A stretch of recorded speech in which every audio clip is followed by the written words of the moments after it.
Welcome back friends in सोपी English channel. सोपी English चॅनलमध्ये कालच्या व्हिडिओमध्ये आपण साध्या भविष्यकाळाचे उपयोग समजून सांगितले होते. काही उदाहरणं सुद्धा आपण समजून सांगण्यासाठी घेतले होते. परंतु आपण रचना, ओळखण्याची पद्धत आणि रचनेच्या साहाय्याने वाक्य कसे करायचे ते आपण घेतले नव्हते. आजच्या ह्या व्हिडिओमध्ये आपण तोच व्हिडिओ काय करत आहोत, कंटिन्यू करत आहोत. तर जास्त वेळ वाया न घालवता आपण लगेचच सुरुवात करूया. सिंपल फ्युचर टेन्स, साधा भविष्यकाळ हे आपल्याला माहीत आहे. होकारार्थी रचना काय आहे? सिंपल फ्युचर टेन्सची कर्ता, शाल विल, क्रियापदाचे पहिले रूप, कर्म, इतर शब्द. आता जे विद्यार्थी नवीन असतील किंवा जे आपले प्रेक्षक नवीन असतील त्यांच्यासाठी सांगतो, की आपण काळ शिकत असताना 4च गोष्टींकडे लक्ष देतो आणि ते 4 गोष्टी कोणत्या? कर्ता, क्रियापद, कर्म, इतर शब्द. या 4 गोष्टींच्या आधारे संपूर्ण इंग्लिश आधारित आहे. म्हणजेच त्याच्याशिवाय आपण इंग्लिश बोलूच शकत नाही. आता इथे सर्वात प्रथम जर जे जुने आपले व्ह्यूअर्स असतील त्यांना माहीत आहे, की कर्ता कसा ओळखायचा, क्रियापद काय असतं, कर्म काय असतं. परंतु जे नवीन आले असतील त्यांच्यासाठी अगदी फास्ट फॉरवर्डमध्ये थोडक्यात सांगतो. कर्ता आपण कशाला म्हणतो? जो क्रिया करतो. पुन्हा एकदा बघा, कर्ता कशाला म्हणतो आपण? जो क्रिया करतो. क्रियापद आपण कशाला म्हणतो? असा शब्द ज्याच्यामध्ये क्रिया दिसते. असा शब्द ज्याच्यामध्ये आपल्याला क्रिया दिसते. आणि कर्म कशाला म्हणतो आपण? ज्याच्यावर क्रिया घडते. कर्म कशाला म्हणतो आपण? ज्याच्यावर क्रिया घडते. आणि कर्म ओळखण्याची आणखीन एक पद्धत मी तुम्हाला दिलेली आहे. ती कोणती? काय आणि कोणाला असा प्रश्न विचारला, की आपल्याला उत्तर मिळतं आणि जे उत्तर मिळतं ते कर्म असतं. काय आणि कोणाला असे 2 प्रश्न विचारले, तर आपल्याला जे उत्तर मिळतं ते उत्तर नेहमी कर्म असतं. आणि म्हणून आता तुम्हाला कर्ता कसा ओळखायचा, क्रियापद कसं ओळखायचं आणि कर्म कसं ओळखायचं हे सोपं होईल. आणि एवढं सगळं करून झाल्यानंतर जे काही उरतं ते इतर शब्द. कर्ता, क्रियापद, कर्म हे ओळखून झाल्यानंतर जे काही उरतं ते इतर शब्द. तर चला बघूया, आता जास्त वेळ वाया घालवू नये. तर सिंपल फ्युचर टेन्स, साधा भविष्यकाळ ओळखायचा असेल तर तो कसा ओळखायचा? हे जरासं विचित्र अक्षरं तुम्हाला दिसत असतील. हे स्पष्टपणे आपल्या मराठी वाक्याच्या शेवटी दिसत नाहीत, परंतु हे उच्चार दिसतात. आणि म्हणून उदाहरण दाखल आपण इथे काही शब्द घेतलेले आहेत. जसं आपल्या मराठीत वाक्याच्या शेवटी उ, इल, इन, एल असे उच्चार पाहायला मिळतात. तेव्हा असे उच्चार पाहायला मिळाले, की समजून घ्यायचं, की आपण हा साधा भविष्यकाळ आहे. कारण की मी खास करून जे उच्च शिक्षित आहेत किंवा जे आता 10वी-12वी ला आहेत त्यांच्यासाठी सांगत नाहीये. तर असे लहान विद्यार्थी पण असतील, की ज्यांना अजून तेवढी समज आलेली नसेल, की हो 5वी, 6वी, 7वी पर्यंतचे विद्यार्थी, की ज्यांना एक्झॅक्ट कळत नाही, की नेमका हा साधा भविष्यकाळ आहे की नाही, हे कसं ओळखायचं? तर ओळखण्यासाठी आपण अशी काहीतरी मेथड देतो. तर जसं ऊ म्हटल्यानंतर शब्दशः ऊ येणार नाही, तर काय येणार आहे? करू, करू, ऊ आला बघा. पाहू, जाऊ, देऊ, घेऊ असं आपल्याला हा ऊ तिथे पाहायला मिळतो. येईल म्हणजे करशील, जाशील, पडशील, हो की नाही? लिहिशील असा येईल. येईल हा शब्द शब्द नाही, उच्चार शेवटी येतो. त्याच्यानंतर इन जसं करीन, करीन, इन, इन. एल, एल म्हणजे काय? करेल, हो की नाही?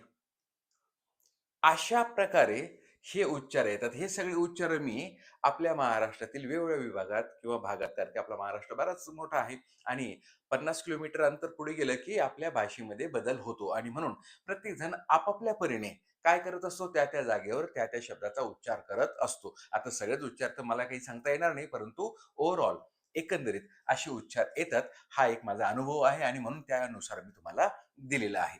आता इथे नकारार्थी करण्यासाठी आपल्याला नार नाही, म्हणजे मी करणार नाही, मी जाणार नाही, मी पाहणार नाही, तर नार नाही असे शब्द म्हणजे असे अक्षर समूह तुम्हाला पाहायला मिळतात. तर आता इथे बघूया, काही उदाहरण घेतलेले आहे. आम्ही पत्र पाठवू. आम्ही पत्र पाठवू. उ. इथे बघा पाठवू उ आलेला आहे. तर मग इथे आम्ही पत्र पाठवू याच्यामध्ये कर्ता कोण आहे? पाठवण्याची क्रिया कोण करत आहे? वाक्यातला आम्ही. म्हणजेच आपण आता कर्ता ओळखला. कर्ता ओळखल्यानंतर आम्ही, आम्हीसाठी आपण काय लिहितो? वी. आता इथे आपण कर्ता लिहून घेतला वी. त्याच्यापुढे शाल आणि विल. शल आणि विल हे 2 सहाय्यकारी क्रियापद आहेत. मॉडर्न इंग्लिशमध्ये सर्रास सर्वांच्या पुढे तुम्ही विल वापरू शकतात. जुन्या इंग्लिशमध्ये आय आणि वी यांच्या पुढे शाल लागत होता. हो की नाही? आणि म्हणून इथे मी मुद्दाम देऊन ठेवलं आहे. अर्थात या शालचा पण आणखीन काही उपयोग आहे. ते उपयोग आपण आत्ता इथे सांगणार नाही आहोत. आपण पुढच्या येणाऱ्या काही व्हिडिओजमध्ये सांगू, की शाल एक्झॅक्ट केव्हा वापरायचा. परंतु आता मॉडर्न इंग्लिशमध्ये तुम्ही सर्रास कोणताही कर्ता असला तरी विल वापरू शकतात. तर मग इथे आता आपल्याला माहीत आहे म्हणून आपण इथे लिहूया वी शाल. हं. आता इथे लिहिलं वीच्या पुढे शाल. त्याच्यानंतर क्रियापदाचे पहिले रूप पाठवणे. पाठवण्यासाठी क्रियापद काय आहे? सेंड. आणि आपल्याला तर पहिलंच रूप घ्यायचं आहे. त्याच्यात काय दुसरं तिसरं रूप करायचं नाही म्हणून आपण लगेच इथं लिहून घेतलं send. We shall send. We shall send. आम्ही पाठवू. करता क्रियापद झाला की छोटासा अर्थ तयार होतो. हा करता आणि हा क्रियापद झाल्यामुळे काय झाला? छोटासा अर्थ. काय अर्थ झाला? आम्ही पाठवू. वी शाल सेंडचा अर्थ काय झाला? आम्ही पाठवू. आता आपल्याला कर्म शोधायचं आहे आणि कर्म आपण कसं शोधतो? काय आणि कोणाला. काय आणि कोणाला असे 2 प्रश्न आपण विचारतो आणि ह्या 2 प्रश्नांच्या सहाय्याने जे उत्तर मिळतं ते नेहमी कर्म असतं. तर वी शॅल सेंड काय पाठवू? A letter. आम्ही पत्र पाठवू. झालं छोटंसं वाक्य. तो ती परीक्षा उत्तीर्ण होईल. होईल, येईल. आलं की नाही? तर मग आता इथे कर्ता कोण आहे? परीक्षा उत्तीर्ण होण्याची क्रिया कोण करणार आहे? तो. तो म्हणजेच ही. म्हणजे आपण करता अगोदर लिहून घेतला ही. हीच्या पुढे शाल आणि विल पैकी विल तुम्ही आय आणि वीच्या पुढे शाल लागतो. बाकी सर्वांच्या पुढे विल लागतो. आता तर तुम्ही सर्वांच्या पुढे विल वापरला तरी चालणार आहे. He will. उत्तीर्ण होण्यासाठी क्रियापद काय आहे? Pass. He will pass. He will pass म्हणजे तो उत्तीर्ण होईल. काय उत्तीर्ण होईल? ती परीक्षा. उत्तर मिळालं म्हणजे काय आणि कोणाला असा प्रश्न विचारला की आपल्याला उत्तर मिळतं शी विल पास द एक्झामिनेशन. मग इथे एक्झामिनेशन काय झालं? एक्झामिनेशन कर्म झालं. एक्झामिनेशन. हो की नाही? He will pass the examination. अशा प्रकारे आपण इथे सांगत आहोत. म्हणजे आम्ही पत्र पाठवू म्हणजे बोलण्याच्या क्षणी आपण ठरवलं असेल की पत्र पाठवायचं. कालच्या व्हिडिओमध्ये आपण सांगितलंय की ओके काही हरकत नाही मी पत्र पाठवेल. आम्ही पत्र पाठवू म्हणजे बोलण्याच्या क्षणी एखादी क्रिया करू असं सांगण्यासाठी सुद्धा आपण साधा भविष्यकाळाचा उपयोग करतो आणि ते इथे दिसतं आहे की ओ आम्ही पत्र पाठवू. आणि तो ती परीक्षा उत्तीर्ण होईल. याच्यातून काय लक्षात येतं की मी म्हणतोय की तो ती परीक्षा उत्तीर्ण होईल. आता भविष्यात होणार आहे, परंतु मला तशी खात्री वाटते आणि म्हणून हा इथं दुसरा उपयोग सुद्धा आपल्याला लक्षात येतो, की हो, तो ती परीक्षा उत्तीर्ण होईल. याच्यात मी काय दाखवतोय? माझा विश्वास दाखवतो आहे. मला असं वाटतं, I think he will pass the examination. म्हणजे मला असं वाटतं, वाटण्याची क्रिया आहे किंवा I hope he will pass the examination. मला अशी अपेक्षा आहे, की तो पास होईल. I am sure he will pass the examination. मला अशी खात्री आहे, की तो ती परीक्षा उत्तीर्ण होईल. I believe he will pass the examination. मला विश्वास आहे, की तो ती परीक्षा उत्तीर्ण होईल. तर अशा वेगवेगळ्या प्रकारे आपण इथे उपयोग सांगू शकतो. तर इथे आपण पहिला, दुसरा उपयोग समजून सांगण्यासाठी इथे हे 2 उदाहरणं घेतलेली आहेत. आता इथं फळ्यावर जागा कमी असल्या कारणाने आपण एक्स्ट्रा उदाहरणं घेऊ शकत नाही. परंतु इथे आपण हे पुसल्यानंतर एक्स्ट्रा उदाहरणं घेऊया. तिसरं उदाहरण काय सांगतंय? ते 12वीचा निकाल मे महिन्यात जाहीर करतील. आता बघा इथे या वाक्यात आपल्याला काय लक्षात येतं आहे, की ते 12वीचा निकाल मे महिन्यात जाहीर करतील. याच्यावरून काय लक्षात येतंय, की भविष्यात एखादी घटना घडणार आहे हे निश्चित आहे. म्हणजे ते फॅक्ट आहे, घडणारच आहे. म्हणजे आपण कालच्या व्हिडिओमध्ये पहिलाच उपयोग जो समजून सांगितला होता तो यापैकी. तर भविष्यात घडणारच आहे आणि त्याच्यावर आपलं काही नियंत्रण नाही. ते 12वीचा निकाल जाहीर करणार म्हणजे करणारच आहे. ते ठरलेलं आहे, ते करणार आहेत. म्हणजेच ते भविष्यातच घडणार आहे आणि भविष्यात घडणार आहे ज्याच्यावर आपलं नियंत्रण नाही. अशी क्रिया सांगण्यासाठी आपण साध्या भविष्यकाळाचा उपयोग करतो. तर मग आता इथे जाहीर करण्याची क्रिया कोण करतो आहे? ते. म्हणजे करता आपण लिहून घेतला ते म्हणजे दे. आता देच्या पुढे शाल विल पैकी आपण सर्रास विल वापरू शकतो. काहीच अडचण नाही. They will. जाहीर करण्यासाठी क्रियापद काय?